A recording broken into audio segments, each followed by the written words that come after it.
Hei, nå har jeg tenkt en liten videoblogg, og da har jeg tenkt til å vise dere en hårvideo.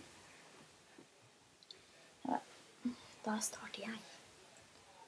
Det mørke håret, men der er jo, så det gir ikke jeg opp ny.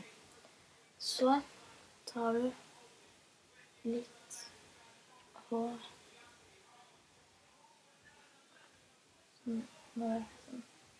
du tar det sånn her, og så gjør du sånn, og så får du liksom, du kan bare bruke en skarpning og liksom du får en liten tuss, litt vartan skal være det, og liksom litt sånn lang.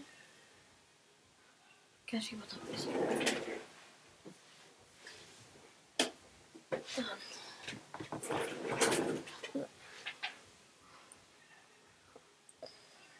Det trenger ikke være en silver, liksom. Det er ikke så bra. Så tar jeg på flette det.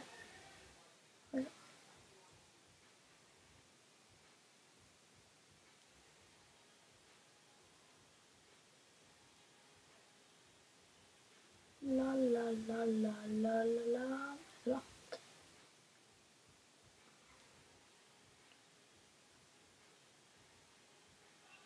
Kan velge hvilken størrelse du vil ha den selv. Altså, tar du en strikk. Som jeg ikke hadde akkurat nå.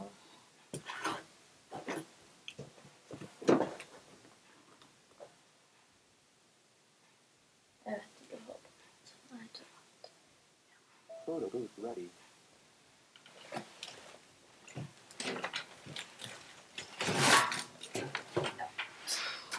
Jeg tar den bare sånn her.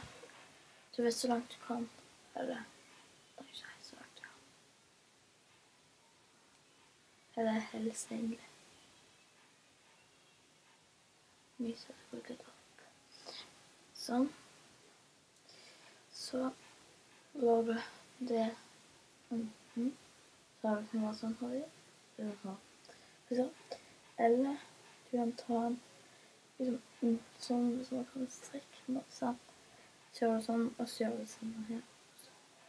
Hvis du blir sånn, så. Ja. Det er fordi det var fint å bare ha en sånn.